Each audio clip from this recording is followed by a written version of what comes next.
열왕기 하죠. 네, 이제 열왕기 합니다. 네, 없으신 분들 손 들어주시고요. 네, 바로 시작하겠습니다. 열왕기 하는요, 둘로 나뉜 이스라엘 분열 국가에 대한 이야기가 담겨 있습니다. 열왕기 하의 이 신학적 줄기를 한번 좀 보면요, 주전 586년에 예루살렘, 남유다의 예루살렘이 파괴되고 남유다가 완전히 함락되고 무너지죠. 하나님이 선택하신 어떻게 이 백성들이 어떻게 이런 결말을 맞이할 수 있는가, 이런 상황을 하나님이 도대체 왜 허락하셨는가가 당시의 주요한 질문이었습니다. 이에 대해서 우리가 지난주에 강의 때도 확인했듯이 하나님께서는 한 가지를 제시해 주시죠. 열왕기서를 통해서 그들의 심각한 죄 때문이었다. 그런데 이 죄로 인한 심판, 그들의 멸망은 파멸을 위한 공격이 아니라, 파멸을 위한 심판이 아니라 오히려 회복. 하나님이 그들과 하셨던 그 다윗 언약, 내가 너희를 통해서 하나님의 나라가 영원하게 만들어가겠다라고 하셨던 이 언약을 지키기 위한 하나님의 회복의 역사, 충격 요법이었다는 걸 우리는 확인했습니다. 그래서 이스라엘 가운데 뭐가 있습니까? 여전히 소망이 있다라는 거예요. 많은 죄를 지어서 멸망당했지만 소망이 있다. 그래서 하나님께서는 다윗의 언약을 기억하시면서 회개하는 자들을 어떻게 하십니까? 기꺼이 용서해 주시죠. 실제로 이스라엘 백성들이 정신 차리고 회개하니까 돌아왔습니다. 포로에서.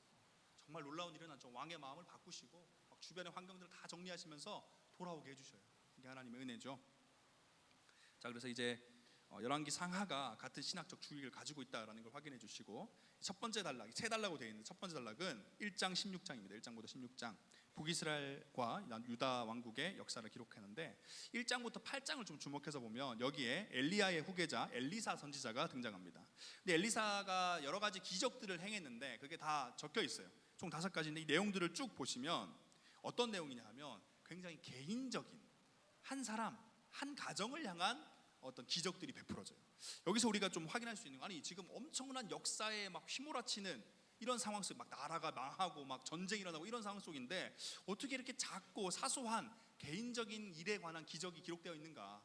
이것은 우리가 이미 확인했듯이 하나님은 거대한 역사를 운행하시지만 그 가운데서 결코 그의 백성들을 소모품처럼, 아니면 그냥 한낱 작은 점으로 이해하지 않으시고 한 명 한 명을 그의 소중한 자녀로, 그의 이름까지 기억하시면서 그의 삶을 돌보시는 분임을 보여주는 거예요. 사람은 그렇지 못해요. 사람은 큰일 하다 보면, 크고 거대한 계획들을 쫓아가다 보면 작고 사소한 것들, 사소한 사람들 그렇게 평가해버리고 그걸 소모품처럼 취급해버리지만 하나님은 그렇지 않다는 거예요. 하나님. 그래서 실제로 하나님께서는 그의 제자들, 그의 선지자들을 사용하실 때도 그의 인생이 무너지면 위로도 하시고 다독여 주시고 이끌어 가시면서 그를 통해서 계속 함께 일을 이끌어 가시는 걸 우리가 확인했죠. 그래서 엘리사의 기적은 이렇게 좀 우리가 이해를 하면 좋겠습니다. 거대한 하나님이 세밀한 눈으로 개인을 돌보신다. 두 번째 단락 17장입니다. 아수르에 의한 북왕국 수도 사마리아 함락 및 북이스라엘이 멸망하는 겁니다. 북이스라엘의 마지막 왕이 이제 호세아인데요. 비록 그가 이제 악을 행하긴 했는데 기록에 따르면 이전의 왕들처럼 심각하진 않았어요. 그런데 그럼에도 북이스라엘은 멸망합니다. 여기서 뭘 할 수 있냐? 죄의 경중을 따질 필요가 없다는 거예요. 우리 마음은 그렇죠. 그죠? 억울한 마음에 나 그렇게 심각한 죄 안 지었는데 좀 봐주면 안 되나? 아니라는 거예요. 하나님 앞에서는 죄가 다 죄인 거예요. 제가 이제 예전에 말씀드렸듯이 죄의 원어는 하마르티아인데, 하마르티아는 관역에 빗나가다는, 관역에서 빗나가다. 관역에서 정말 1mm 빗나가는 거나 100cm, 1m, 2m 빗나가는 거나 빗나간 건 똑같은 거예요. 죄는 하나님의 뜻이라는 관역에 맞지 않는 게 모든 게 다 죄입니다. 맞을 뻔했다, 거의 맞았다, 아니에요.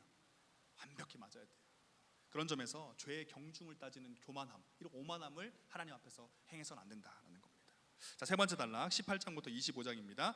북이스라엘 멸망 후 남유다 왕국 이야기고요. 바벨론에 의해서 이제는 예루살렘마저, 남유다의 수도마저 멸망하면서 남유다가 완전히 무너지는 걸 이제 마지막으로 기록하고 있습니다.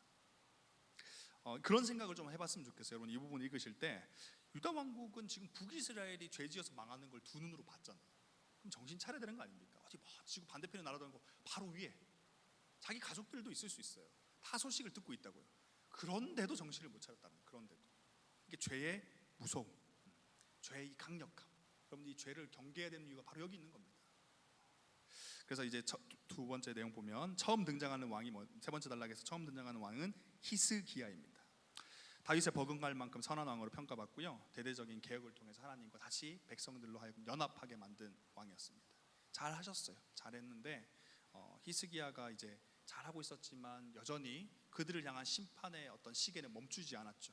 그들의 죄가 심각했기 때문에. 그래서 사네립이 군대를 이끌고 쳐들어왔고 히스기야에게 조공을 바치라고 성전 기물까지 막 약탈하고 항복을 요구 막 하고 있었습니다. 정말 절체절명의 위기인데 그때 히스기야는 어떻게 반응했냐? 자신의 처한 상황을 그대로 다 가감없이 솔직하게 다 하나님 앞에 가져가서 눈물로 기도합니다. 혼자 기도할 뿐만 아니라 이사야 선지자에게도 같이 기도해달라고, 기도의 동역자를 또 부르죠. 그래서 함께 기도해달라고 요청을 합니다. 그래서 이사야를 통해서 하나님께서 말씀하시죠. 9월에 내 것이다, 물리쳐 줄 것이다, 그의 기도에 응답하겠다라고 또 답을 해주십니다. 이런 좋은 일이 일어났어요. 근데 새로운 사건이 시작됩니다. 첫 번째 사건은 히스기야가 죽을 병에 걸렸다가 눈물의 기도로 다시 한 번 더 회복하는 이 기도의 능력을 그가 봤죠. 아, 정말 하나님이 생사화복의 주관자가 맞구나 경험했어요. 잘 왔습니다. 그런데 그 다음 사건, 바벨론 사신이 지금 히스기야에게 왔는데 그때 자신의 하나님을 자랑한 게 아니라 부요함을 자랑해요. 자신에게 가지고 있는 것 없는 것 다 열어 제끼면서 나 이런 거 가지고 있다고 다 자랑을 해버리는 거예요. 여러분, 자랑을 한다는 건 자랑하는 그것을 내가 뭐 하는 거예요? 의지하고 있다는 거예요. 그것을 사랑하고 있다는 거예요. 그걸 자랑하는 거예요. 사도 바울이 말하죠. 뭘 자랑하라고? 하나님을 자랑해야 된다. 근데 지금 히스기야는 뭐 했습니까? 좀 전까지 생사화복의 주관자 되신 하나님의 은혜로 살아났고 구원받았는데 하나님을 자랑해야 되는데 이가 지금 하나님 말고 다른 무언가를 자랑하고 있었다는 거예요. 그래서 그 내용이 20장 12, 13절에 나왔고요. 그리고 이에 대해서 이사야가 와서 따끔하게 한마디 하는 게 20장 16절입니다. 이제 남유다의 마지막 사실상 마지막 왕은 이제 요시야 이후로 몇 명 왕이 세워지는데 사실 그들은 이미 멸망한 것과 다름없는 상태였습니다. 아몬 왕 다음으로 이제 오른 왕이 요시야 왕인데요. 이도 열심히 잘 사역을 해서 통치를 잘 해서 언약 공동체가 회복되도록 만들었습니다. 근데 우리가 주목할 건 이 나이가 8살의 왕이 되었어요. 근데 하나님이 보시기에 좌우로 치우치지 않고 중심을 잘 잡고 나라를 통치해 갔거든요. 여기서 우리가 발견할 수 있는 건 뭐냐면 인간적인 배경과 경험과 상황이 하나님의 길을 쫓는데 장애물이 안 된다는 거예요. 그러니까 어린 아이들도 하나님 앞에 칭찬받는 거예요. 우리는 수많은 것들을 변명 삼죠. 뭐 나이가 어떻고 상황이 어떻고 관계가 어떻고 건강이 어떻고. 근데 하나님 앞에서는 하나님의 뜻을 쫓고 하나님의 길을 걸어갈 때는 이게 장애물이 아니에요. 어쩜 우리는 핑계거리를 삼고 있는지도 몰라요. 하나님의 뜻을 쫓지 않기 위해. 그러니까 우리가 이 요시야 왕을 보면서 그래, 하나님의 길을 쫓는데 장애물이 있는 게 아니구나, 변명거리만 있는 거구나 라고 좀 확인할 수 있는 시간이 됐으면 좋겠습니다. 그리고 이제 안타깝게도 주전 586년에는 이제 남유다마저도 멸망해버립니다. 결론은 뭐냐? 열왕기서를 묵상하시면서 여러분 무엇보다 말씀드렸듯이 죄의 무서움, 죄의 비참함. 지금 우리가 최근에 역사서들을 계속 보면서 하나님이 계속 강조하시는 게 뭐예요? 죄의 무서움이에요. 죄의 무서움. 역사를 통해서 하나님은 딱 한 가지, 죄의 무서움에 대해서 강력하게 경고하고 계셔요.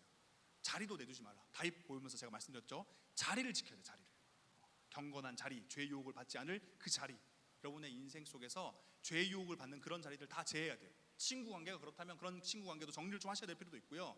어떤 자리에 가서 어떤 모임을 하거나 어떤 곳에서 내가 무언가를 할 때 자꾸 죄의 유혹을 받는다면 그 자리, 그 모임, 그 시간을 내 인생에서 지워내야 돼요. 싸워 이길 수가 없어요. 다윗도 무너졌잖아요. 그렇죠? 그래서 죄의 경각심을 여러분들이 열왕기서를 묵상하시면서 발견하셔야 되고요. 그와 동시에 또 하나님은 반대편에서 하나님 어떤 일 하십니까? 죄에 빠진 그의 백성들에게 무슨 이야기를 하고 계세요? 넌 망했어, 넌 끝났어가 아니라 그래, 회개하고 돌아와라. 내가 사랑하고 내가 너를 구원하겠다. 너를 향한 나의 계획은 멈추지 않았다. 계속 하나님이 무슨 말씀을 하고 계신지를 또 발견해 보면 거기서 은혜가 있습니다. 또 마지막은 절체절명의 상황 가운데 하나님이 주신 것은 가짜 빛, 가짜 소망이 아니었어요. 진짜 빛, 진짜 소망입니다. 지금 분명히 나라가 망했는데요. 여러분들이 이 말씀에 깊이 있게 들어가 보면 그럼에도 소망의 빛이 계속 비치고 있어요. 이 열왕기서 구약의 말씀인데 어디를 향하고 있냐면 예수 그리스도를 향하고 있죠. 다윗의 나라라는 건 실제로 다윗이라는 자손을 통해서 만들 게 아니라 예수 그리스도를 통해서 이루어질, 회복될, 영원하게 될 그 나라를 의미하는 거거든요. 그래서 여러분들이 역사서를 보시면서 그 가운데서 절체절명의 절망스럽고 어두운 칠흑 같은 어둠이지만 거기서 한 줄기 빛을 발견하시고 그 빛을 쭉 이어서 결국 다다르는 예수 그리스도까지, 신약까지. 그래서 여러분들 열왕기서를 묵상하시면서 계속 예수 그리스도를 한번 찾아보세요. 묵상하시고. 그러면 그것이 우리가 이 말씀을 이어주는 데도 큰 은혜가 되고 결국 우리의 진짜 소망이 왜 예수 그리스도인지도 발견하게 될 것입니다.